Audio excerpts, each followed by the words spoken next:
Hello and welcome to Crosspoint Church's podcast, Behind the Point. My name is Adam Robertson. Today joining me is a pastor of 10 years and also a very good friend of mine, Johannes. And Josh, where do you pastor at? I pastor the Sardis Church. It's over by Forsyth, Missouri, kind of just outside of town as you head towards Branson. Would you say that you pastor a large church, a modern church? What's your church like? My church is maybe a step above small, not I don't know if I'd call it medium-sized. There's probably, on a normal Sunday, there's right around 100. That's about the size of it, yeah. Okay, so I want to dive into what it's like to pastor where you're at. Before we do all that, let's go ahead and dive into your beginnings. What was it like? What's your salvation story? And was that all kind of your call to ministry all in the same place? Or what was that like? Yeah, I'm not a native of here in the Ozarks. I'm from western Kansas, kind of close to the Colorado border, a little town called Holcomb. And I grew up there in Holcomb in Garden City. It's right next to it. And my family was really involved in church growing up. We went to an independent Baptist church, which is basically a Baptist church that just don't like other churches, And we were pretty strict, pretty fundamentalist. But very fun. I don't know how those two go together. It was a very strict fundamentalist church, but I had a very good time there as a kid. And, went to the nursery all the time. And I can remember, so I got saved very young. I got saved at 4. And I can remember thinking a lot about it before getting saved, talking to my mom. And then I can remember that Sunday very well. I know I'd been thinking about it, and I was sitting there, and there was always an invitation, so we stand up, and it was always the same song, just as I am without one plea. Yeah. And so I decided, hey, it's time. And so I walked down to the bottom, and I can remember the buttons on the preacher's shirt and praying, and I can't remember what we said, but I just remember feeling the Holy Spirit just fill me, And I remember walking out that evening, and I want to say it was springtime, and seeing the sunset that night, and just very much feeling, that salvation. I know a lot of people get saved young, and they might come back later as a teenager or as an adult and kind of need to rededicate it or say, I didn't quite understand everything at the time, and I'm thankful God was a part of my life and kept me close, but now I really want to get it right. But for me, as a kid, that decision that I made, it really stuck, and I was really in. Yeah. My family, there's my parents who were older. They were both in their 40s when I was a kid, and then I've got an older brother who's 13 years older than me, and he'd moved out of the house when I was a kid and got married, had children of his own. Had a sister that was 5 years older than me. And then I have a twin brother, and my twin brother has cerebral palsy, and so that was kind of a big part of my childhood, was just spending a lot of time with him, helping him. He had a number of surgeries when we were little, and it's all that kind of played a role in forming me as a person, and also spend a lot of time inside with him and doing stuff, and somewhere in there I became a pretty avid reader. And so I remember, I don't know if this makes any sense for testimony, but I loved the U.S. presidents. I had a little book, and I'd read all of them, and I'd memorize them, and I'd go outside, and I'd, pretend it was the Civil War, or the Spanish-American War, or whatever, and so I loved all that, loved reading, and when I'm about 4 then, when I was about 6, all this is happening very quick, Yeah. I was a little preacher in my family. I would really, I loved a good fire and brimstone experience, and so I'd give it to him every once in a while. Yeah. And my name is Joshua, and my brother's name is Caleb. And actually, my parents had not been Christians, and they got saved when they were in their, I want to say their late 20s. But they were living in Lincoln, Nebraska, and they'd been invited to a church. And they had my brother Matt at the time. And they went in, and the sermon was on Joshua and Caleb. And so they hear this sermon, and they both just respond to it and, become believers either right then or soon after. and a real kind of 180 for them. My dad, had been a bartender at times, and just got rid of all the alcohol in his house. And he was also, he carried a lot of stuff with him, had a chip on his shoulder, and a lot of that was addressed then. And so anyway, that's how me and Caleb came to be Joshua and Caleb. And then, so I loved the book of Joshua as a little boy. By the time I'm 5, I can read, and I'd read the book of Joshua, and me and Caleb would reenact stuff from it and have fun. And, the couch was like, we call it, we were very nerdy church people, so the couch was Hebron, and Caleb would go up and take it, we had a lot of fun.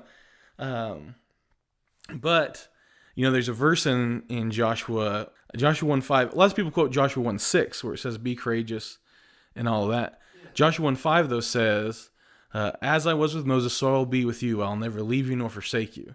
I remember reading that a lot as a little boy and just believing it, that the same way God is with Moses, he's going to be with me. He's never going to leave me. He's never going to forsake me. It was very important to me. And so I was about 6, and I remember one day I was praying, and I was just an intense little boy. And I was praying, and I was thinking about what I wanted to be when I grew up, and praying about it. So I was kind of going through the things I liked. I thought, do I want to be a police officer? Do I want to be a fireman? Do I want to be I really was praying for a pro wrestler, was the thing I really was aiming for. And I just felt this kind of voice, just like we always say, minister to me. And I thought, it felt so real that I believed it. But after, I probably went with that for 2 months or something and then moved on. And throughout my childhood growing up, there would be times where I'd get real preachy again, and I'd sit and I've always been a critical person. So I'd sit and I'd think, boy, this guy's really not doing a good job preaching the sermon, and I think about how I do it. And so that kind of always lingered, but by the time I was a teenager, I'd put all that away, and I really wanted to be a history teacher and a football coach. Really loved football and was good at it. Our family left that church that we were real involved in, which is hard as a kid. And I think probably it was one of the reasons why, I don't know, it's hard to leave a church, And so we went to another church and stayed there for the rest of my that was probably third grade through, stayed at this next church.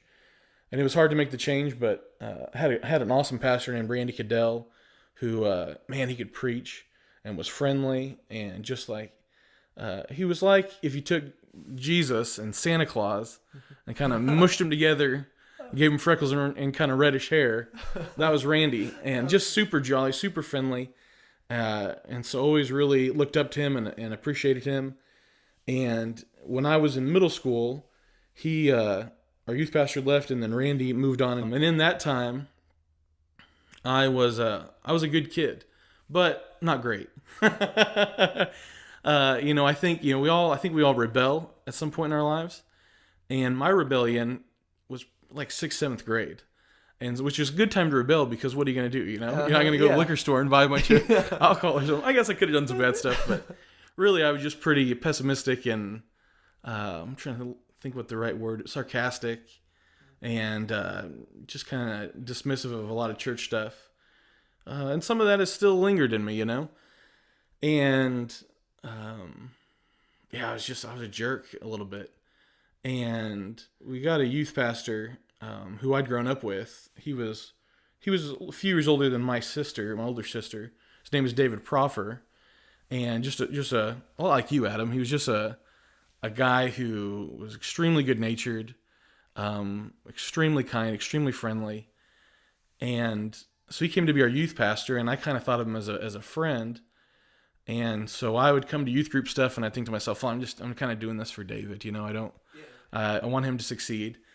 And somewhere in there, I was kind of struggling with my own identity. I was a junior in high school, and I was a very good football player. I was decent, but I'd knock you on your tail, but you know what I mean?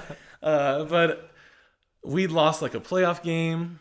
I think maybe my dog had died, You know, it was like a country music song. My car was messed up.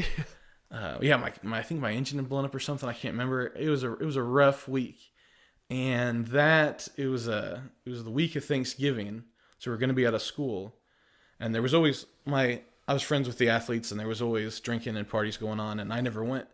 I always stayed home with my brother, and just never. I've always been real afraid of authority, and so if I were to ever go to something like that, I knew I would just be terrified the whole time, you know. Yeah. But that week, there was a party. I think it was going to be at this guy named Adrian's house. And I really thought, man, I could just sneak out the back door tonight and head over there. And I ain't going to do nothing. You know, I'll just hang out, have fun, and sneak back in the house. No one's ever going to know that I did it. And so that night I was laying in bed and just running this through my head, debating whether or not I was going to sneak out of the house. Yeah. And I was thinking to myself, you know, that I never do anything wild or fun and why? Like, what does it matter? Am I not going to be able to be a history teacher, football coach someday just because I snuck out of the house once, you know? And so I'm really thinking about it, and I was talking to God in my bed, which is an odd thing to do when you're about to sneak out to a party, you know? But I was saying to God, why is it I don't do any of this stuff? What does it matter? And he kind of said to me, well, you know, I have a plan for you. Someday you're going to be a minister, and you want to have lived up to what you say. And I said to God, in my, you know, however we do it, I said, I decided that's not what I was going to do. And then I just felt God say right back to me, well, that's not what I decided.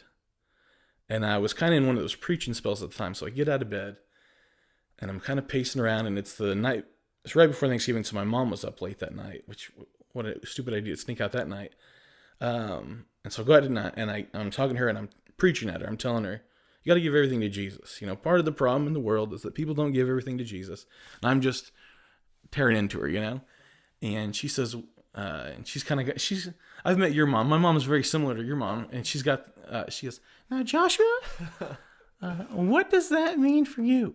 And I said, I've got to be a minister. And as soon as I said it, it's like I wanted to catch the words with my hands and just throw them back in my mouth, you know? And I just felt this wall just shoot up behind me like I'd said it, you know? And that was real, and it was out there. And so I say to my mom, don't tell anybody. I'm still thinking, you know, that's just a thought. Don't tell anybody. Yeah. And by 10 o'clock the next morning, my mom had called every relative we had and told them, you know, Josh is going into the ministry. And so I made that commitment. And so quickly after that, I met with Randy Cadell, who'd been my former pastor. And he got me started reading books and writing sermons. And, you know, about a year after that, I got licensed at my church as a minister. And he started sending me out. You know, there are 30 churches out in this Western Kansas group, and about 20 of them are in the absolute middle of nowhere. And so at the time, there was probably 10 of them that didn't have pastors. And so 17 and 18 and 19, every Sunday he would call me, and I would just go to one of these different churches and preach. And so I'd go as far up as like Oberlin or Colby up on the Nebraska border, and all the way down to a little town called Protection on the Oklahoma border. And I loved it. Loved preaching. And yeah, you know, I didn't know at the time what an impact that had on me, because I grew up in a bigger church. My church was probably, when it was rolling, it was 300 people. When it wasn't rolling, it was probably still 200 people, you know. It was probably at 350 when it was rolling. And I'd go to these little churches. There was one church I preached at all the time in Jetmore, Kansas, where there was 3 people. And they had a CD player, like a boombox, that they'd play the music on. I remember my first time there, I took my family, and so there was 8 people there, and I'd brought 5. And these 3 people, 2 of them didn't even like each other. Goodness. But I mean, I preached there a lot to those 3 people. And somewhere in there, kind of the charm of little church started to really, I think, must have grabbed me. Because I was pretty sure I was hot stuff and that I was headed to big things.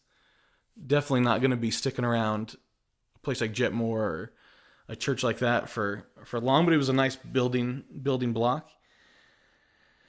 And yeah, so after that, I I was a good football player. I had football scholarships, and it had been my dream my whole life to play college football, to go on and do that. And I had that window there for me. And I went on some visits, and when I went on the visits, I remember I went on one, and I should have been through the roof. Here I was, football scholarship, gonna go and play, and I fell asleep while they were driving us around town showing us stuff. And I didn't want to stay that night, and I remember being around the team that one day and just thinking, this is exactly what my last 4 years of life were like. I don't know if I want to do this for another 4 years, I remember being in a meeting with a coach and him saying, listen, if you can't read, we've got people here that'll read to you. And there was just a lot of stuff where I thought, is this what I want to do for the next few years? And so I was really wrestling with it. So I ended up going, the pastor we ended up getting next was a graduate of Southwest Baptist in Bolivar. And so I headed out to visit Southwest Baptist and then Oklahoma Baptist in Shawnee, Oklahoma. When I went to SBU, it was just like, I just felt right. I wanted to be there. And so that was a really hard thing. Like, when I tell you that I was into football, like I would wake up in the morning, do sprints, work all day, go to the gym, lift, go run, go home, go play basketball at a park that was around my house, go to sleep, and begin it. That was my everyday. And I just loved football. And so to walk away from it, it was like kind of like killing myself, but it felt good at the same time. I don't know if that makes sense. Yeah. That it had this dream, and that now I had this other longing in life, and I was just gonna walk away from this dream. And it sounds silly because football's not something, but I can remember that first Friday night when I was in Bolivar, walking outside and just I could smell the football in the air. I don't know if that makes sense. It was a Friday night. It was fall.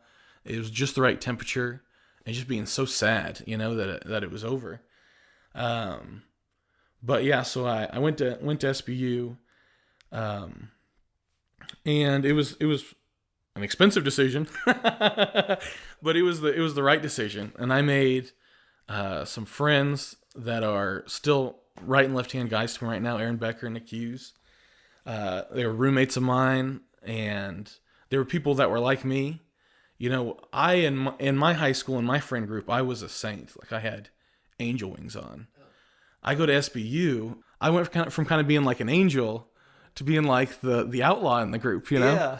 And that was tough. But I met my wife at the end of that year, and she was beautiful and out of my league. And that's one of the reasons I went to SBU. When you look at the brochure, there'd be like Steve Urkel in the middle, and then just beautiful girls around him. I thought, hey, I think I could go here, And yeah, so I met her, and it was great. And we ended up getting married our junior year of college.